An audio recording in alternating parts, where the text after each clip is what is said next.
Because we're talking about financial strategies you ought to be thinking about at various incomes. And the next income we want to talk about is an income of $150,000. This is now well into six-figure land. So if you're someone who makes $150,000 a year, that's equivalent to $72 per hour. If you find yourself as an individual with this income, it means you are in the 89th percentile of individual income earners in this country.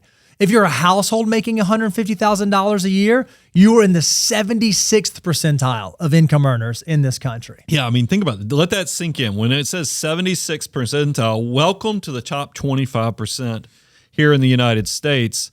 This is where, guys, I'll just be direct about this. A lot of times in those first two tiers we were talking about, the 40,000, 80,000, so much is having to go towards your needs that we give a lot of grace that you have to be laser focused. You have to budget.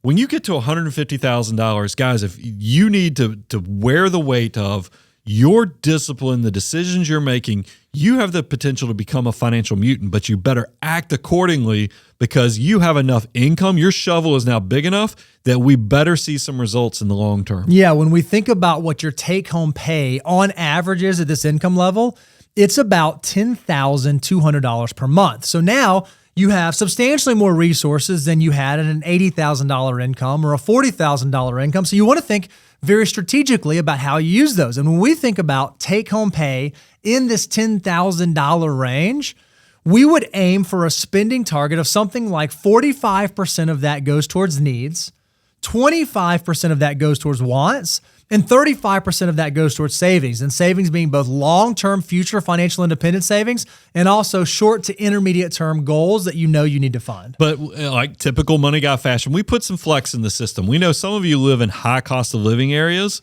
It's not unreasonable to think if you live in, San Francisco, New York, or some of these other high cost of living areas, those needs still might be close to 50%. It could bleed up into 50%, but that doesn't mean that we're necessarily taking the responsibility, because still I think at this level of income, you still have a lot of margin in the system to help you create success. So when you think about 45% of this going to needs, that's the equivalent of about $4,000 a month. Very different than what we saw at the lower income thresholds. But again, you want to make sure that you're not allowing your lifestyle to creep and end up eating all of those needs on things that weren't really needs, that were actually wants. When it comes to the 25% wants, that's about $2,500 a month.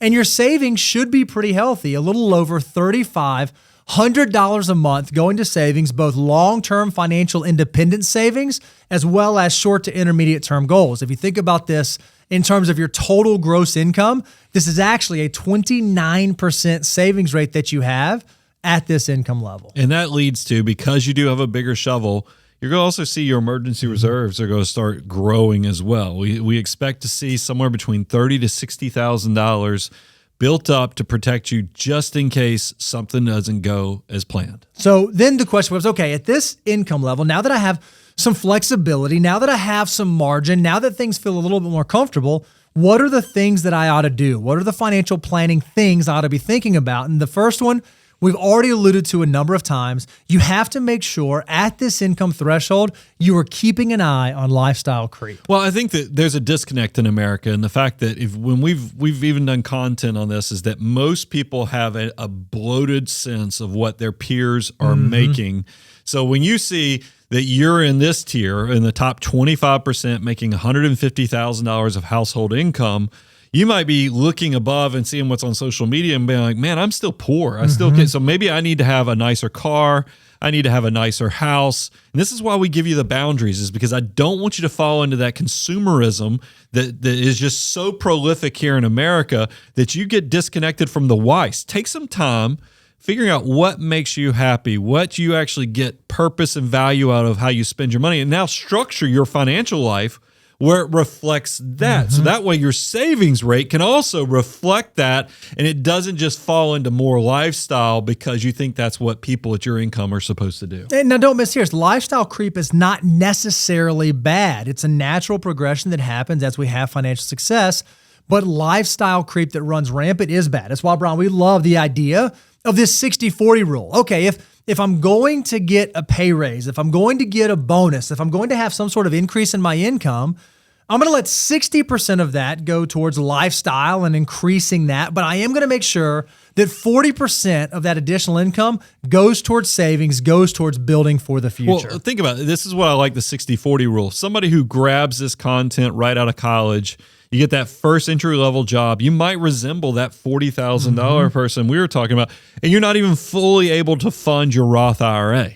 But then you get into that $80,000 threshold a few years later and you're maxing out the Roth. But what if you just stop there and then you now get to this threshold where we're talking about where you are in the top 25% of your peers, but if all you're doing is just funding your Roth, guys, you missed out on a huge opportunity. We expect, yes, there's going to be some lifestyle creep, but we're hoping every time you get those pay raises or you're getting that step up, you plan and act responsibly and very disciplined accordingly. Let 60%, at least 60% go towards expanding your future financial life. And then 40% can go towards living a better life, but you'll be much more rewarded in the long term with this type of balance and discipline. Another thing that happens at this strata, because remember, the monthly savings is like $3,500 a month. And if you begin saving at that clip, it does not take long for the dollars to really begin to build up and build up and build up. And so you may need to even be thinking about things like, okay, it's not just what I am investing in, it's where I'm putting my dollars. I may reach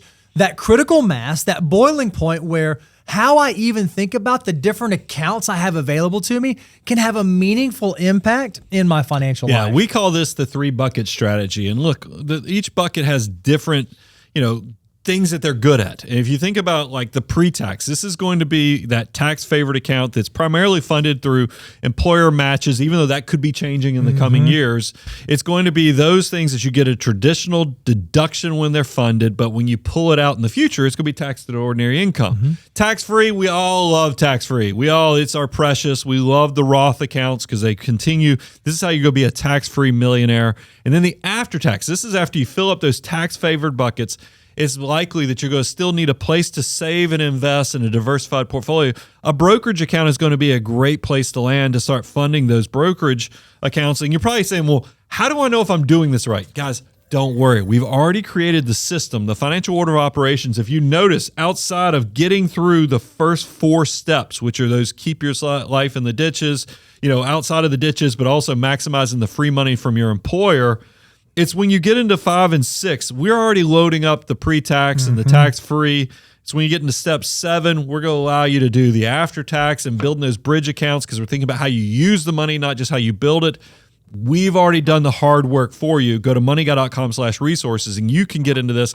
We want you to be educated, but I think it's very affirming when you see that our system matches these things that we're talking about, like the 3-bucket strategy. Now, remember, we're talking about financial planning strategies by income. You notice we didn't do an age overlay because there are some people who may be making this income at a very young age and you just haven't had enough time for your assets to really build. And if that's the case, remember, early on in your financial journey, your savings rate is exponentially more important than your rate of return. So where you should focus your attention on is how much am I saving, not what buckets and how am I doing this. But at some point, you will reach that critical mass. You will reach that boiling point where maybe you do need to graduate to thinking about your overall portfolio allocation. Maybe you used a fantastic general solution like a target retirement index fund early on, but now, at this point of your financial journey, because you've been able to save so aggressively for so long, you might want to think about, okay, I've got these different accounts. Not only do I want to make sure that I'm being as tax efficient as possible, I want to make sure that I have the right risk inside of my portfolio. My portfolio as a 35, 40, 45-year-old might need to look different than it did as a 22, 23, or 24-year-old. So make sure if you are at this income level and you are saving this clip and you have reached that boiling point, that you're also considering your overall portfolio allocation. Yeah, and this is kind of an echo of what I was just talking about. This is likely in the financial order of operations around a step 7 structure where not only will you going to need additional allocation options, but you're also going to see that there's a way to structure these portfolio accounts within those 3 buckets to be very tax efficient. They work nicely with each other. We try to load you up with as much information, but this is also when you can try to keep life as simple as possible, but just success naturally is going to create that complexity. This is where the abundance cycle and working with an advisor sometimes can definitely help you make sure that you stick the landing on these tough decisions.